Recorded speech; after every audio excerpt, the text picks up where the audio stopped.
All right then, we have our list, we have our character. You notice we haven't spent a lot of time on anatomy. Basically, we're not worried about that right now. We just want a character that has legs so he can walk around, and by legs I mean these little shapes underneath his body, and then he's got a couple little arm-like things. Don't worry about musculature or skeleton structure or any of that stuff right now. Basically, we're just looking at a rubbery sort of character right now. We'll get to all that good stuff eventually. Now, we've got a list of items that we know about our character from whose name is Bernard. So now we want to move Bernard around a little bit, and you want to move your character around a little bit. And now you're going to have to use your imagination on this. You have to picture what this thing will look like if he existed in real life, or I should say,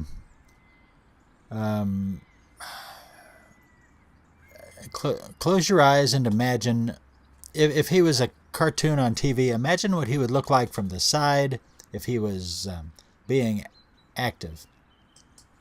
The trick is, no matter what he's doing, you want him to look the same. You want people to recognize him, no matter, when you do other drawings.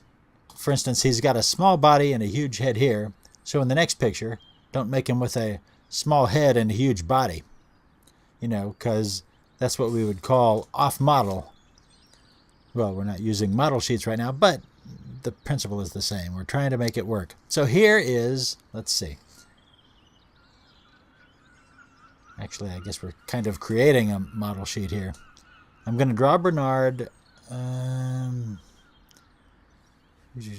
with the old Bernard at the old fishing hole. Let's see. He doesn't have that weird grin because he's sitting here being contemplative. He's sitting, so his legs are bent. And there he is. His arms are holding a pole. And let's see, there's a fishing line. We'll put some water down here and put a little dock underneath him. So it's not really a fishing hole. He's sitting at the dock. So there's Bernard, looking a little different. But you see, I kept the large head and the small body.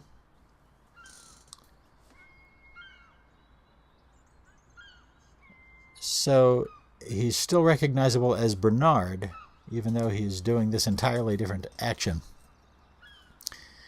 Now we'll try another here. We'll make Bernard, let's see.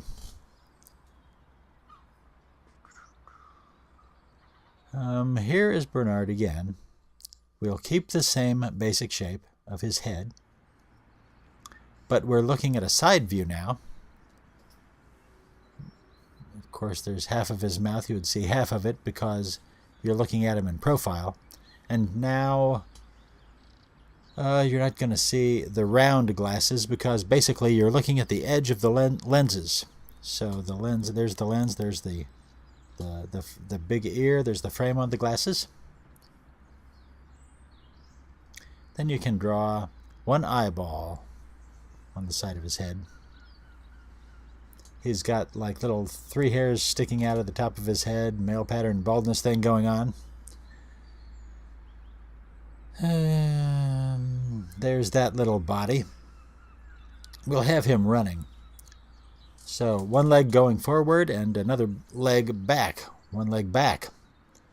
And then since he's running, also one arm is back and the other arm is forward. That's how he's running. But I'm not too concerned about running or fishing. I'm just concerned about him moving him around and making him appear as though he's the same character. Now this will be a little tricky for you at first, but practice it. You've got all this paper, you've got a pen full of ink, so put him to some use. Just practice pages and pages of him doing nothing in particular, or many things in particular, and just see if you can. The main goal at this point is to just make him look like he's the same character from picture to picture. Of course, keeping the proportions of the body parts, the shape of the body parts and all that, that's an important thing.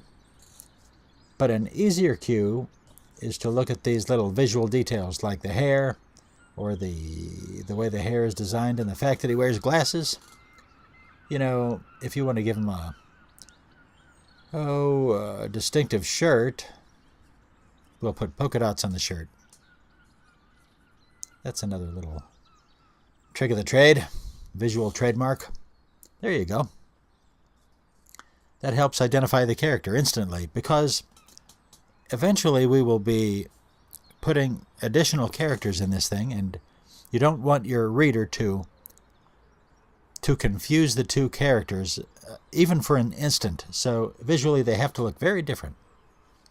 So you may as well start right out of the gate, coming up with a character that's very distinctive on his own, and then we can start worrying about the other characters. So